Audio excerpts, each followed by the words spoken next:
Filistin abi. Filistin. İnşallah biiznillah.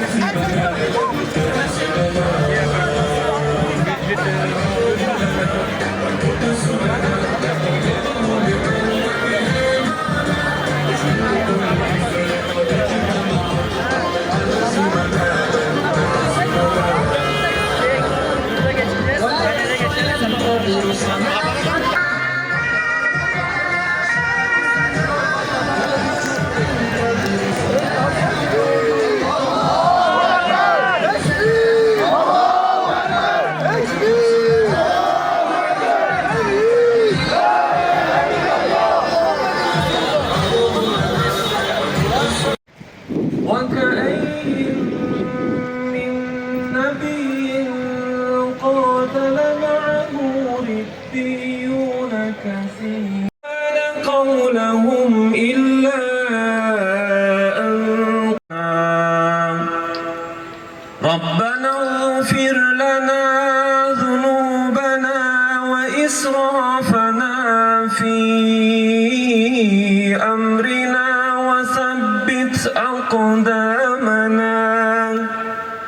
وثبت أقدامنا وانصرنا على القوم الكافرين فآتاهم الله ثواب الدنيا والله يحب المحسنين صدق الله العظيم سبحان ربنا رب العزة عما يصفون وسلام على المرسلين والحمد لله رب العالمين الفاتحة.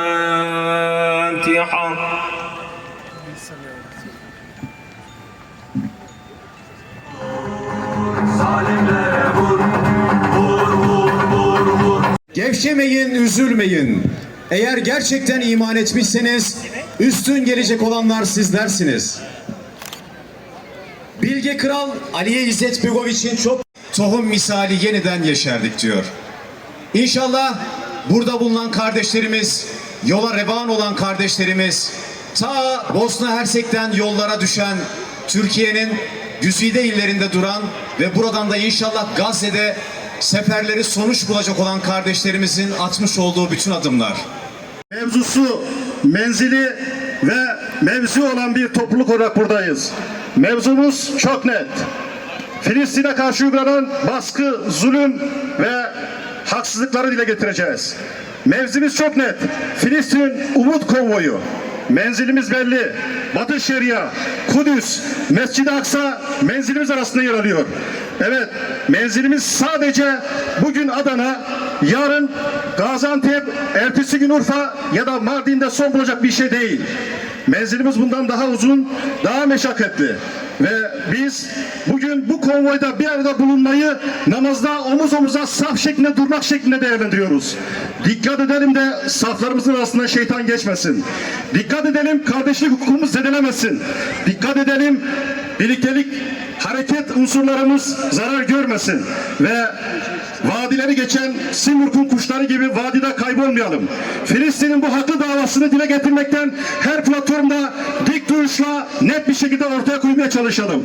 Bu anlamıyla mevzusu, mevzisi ve menzili olanlara, birliktelik hukukunu koruyanlara tekrardan selam olsun. İlahi kelam bizlere inananların birlik olduğunu hatırlatır ve innallaha ma'as sabirin ifadesiyle Allah sabredenlerle birliktedir diye bir hakikatin altını çizer. Değerli dostlar, sabırla sebatla bir yoldayız. Allah sabredenlerle beraberdir.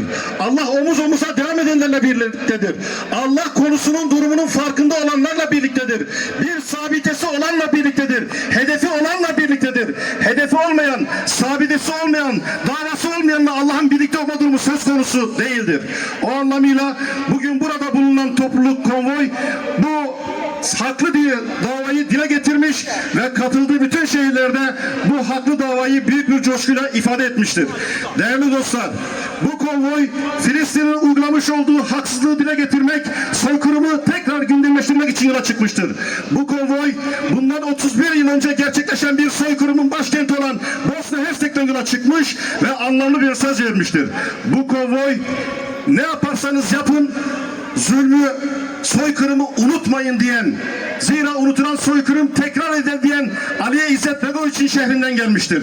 Bu anlamlı mesajla Filistin konvoyu dünya çapında önemli bir sesi ortaya koymakta, önemli bir davanın tekrar gündem olması için gereken ilhamı bu kalabalıktan, bir topluluktan alabilmekte. Adana olaraktan sizleri burada ağırlamak bizim için memnuniyet verici. Evet, Adana'yı pas geçerler mi diye düşünüyorduk sıcaklığından dolayı. Ama gördük ki bu yola çıkanlar böyle bir şeyi düşünmediler. Tekir'de engellenmiş olmalarına rağmen trafik kazasıyla bugün burada olmak için bütün şartları zorlayarak geldiler. Hepinizi tebrik ediyorum. Teşvik! Teşvik!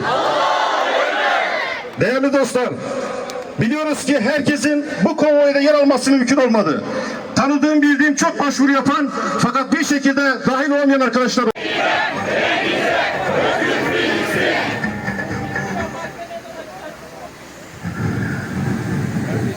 Büyük bir yolculuk. Çok uzaklardan başladı, çok uzaklara gidiyor. Sadece kendileri değil, kendileriyle birlikte insanlığı taşıyorlar. Bu yolculukta elbette ki katılmak isteyen birçok kardeşimiz geride kaldığı gibi bundan sonraki yolculuklara da katılmak isteyen birçok kardeşimiz olacak. Bu sefer kolay bir sefer değil, uzun bir sefer, imtihan seferi, 3 gün, 5 günle bitecek mesele değil.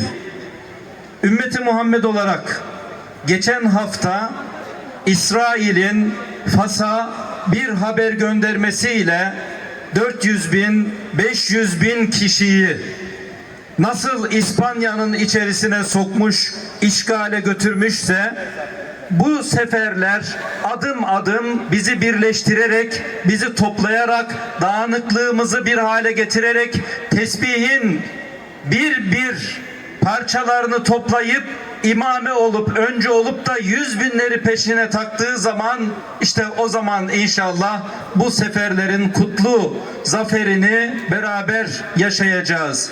Bu seferde yola çıkan bütün kardeşlerimize canı gönülden teşekkür ediyor. Seferlerinin mübarek olmasını sabırla, kazasız, belasız selamımızı, yüreklerimizi, dualarımızı Filistinli kardeşlerimize ulaştırmalarını istiyor. Hepsine tekrar teşekkür ediyor. Uzaktan yakından destek veren herkesten Allah razı olsun diyorum. Allah'a emanet olun. Davanız mübarek olsun efendim. Euzu billahi mineşşeytanirracim. Bismillahirrahmanirrahim. Elhamdülillahi ve kefâ ve salatu ve selamu ala ibadihillezîne istafa. Pek aziz ve muhterem kardeşlerim, sevgili dostlar, yıllar önce yine bir soykırıma maruz kalan Bosna topraklarından bilge lider Aliye İzzet'in memleketinden ve diyarından yola çıkarak yine soykırım uygulanan, yok edilmek istenen, yurtlarından ve yuvalarından kovulmak istenen Gazze, izzet ve şeref sahibi Gazelilere biz buradayız, biz hazırız, biz sizi yalnız bırakmayacağız diyerek yola revan olan, yaşadığımız şu asrın ve günlerin en şerefli insanları olarak en onurlu insanlarıyla burada beraber olmaktan onur duyuyorum, kıvanç duyuyorum ve her birinizi selamların en güzeli Allah'ın selamıyla selamlıyorum. Allah'ın selamı, rahmeti, bereketi, zaferi ve kazancı, her türlü iyilik ve ihsanı sizlerin üzerine olsun. İnşallah değerli kardeşlerim, gerçekten yaşayanla yaşamayan, ruhundan ve gönlünden gerçekten Gazze'lilerle beraber olanlara hitap etmek gerçekten zor. Siz özelsiniz, siz güzelsiniz. İnşallah salimen gidin, zaferle gelin. Salimen gidin. O Gazze'li yavruların gülücükleriyle gelin. Salimen gidin. Umduklarınıza nail olmuş bir şekilde gelin inşallah. Bizde de iman şuuru var, insanlık şuuru var, vicdan şuuru var. Allah'ın izniyle eğer bunlarla ortaya çıkarsak, imanımızı atarsak o asa gibi ortaya, bütün sahte iman taklidi yapanların hepsini yutacak ve inşallah İsrail yanlısı olanların hepsinin yüzünü ortaya çıkacak. Yapmamız gereken şey Bismillah diyerek Allah'ın adıyla çıkmak, ihlasla çıkmak, vicdanla çıkmak, şiddetsiz bir eylemi savunmak, evrensel bir dili kullanmamız gerekiyor. Evrensel bir dil diyorum çünkü İsrail bugün tam olarak böyle misyonları terörizmle aynı safa koymak için bizden radikal bir tavır bekliyor. Ama onlara istediklerini vermeyeceğiz. Çünkü biz sivil itaatsizliği hedef edinmiş sivil bir hareket olarak onlara sivil halkın ordulardan bile daha güçlü olduğunu Allah'ın izniyle göstereceğiz. Buna var mısınız? Tekbir! Tekbir! Tevhid! Muhammedun Resulullah. İsrail bugün bize aynı zamanda algoritma tuzağıyla sosyal medyada şunu gösteriyor. Yapılan hiçbir organizasyonun hedefe ulaşmadığını gösteriyor. Evet, doğru olabilir. Biz ilk Sumut'ta gittik. Marşlı Gazze'ye, Mısır'a gittik. İlk Sumut'ta tutuklandık. İkinci Sumut gitti. Sonrasında Libya'ya gittik. Şu an tekrar bir misyon içindeyiz. Allah ömür verdikçe devam edeceğiz. Ama şu mantığa girersek Siyonizm 1-0 öndedir. Ya sonuca ulaşmıyoruz, o zaman bırakalım. İslam'da hiçbir zaman için sonuç odaklı bir mantık yoktur.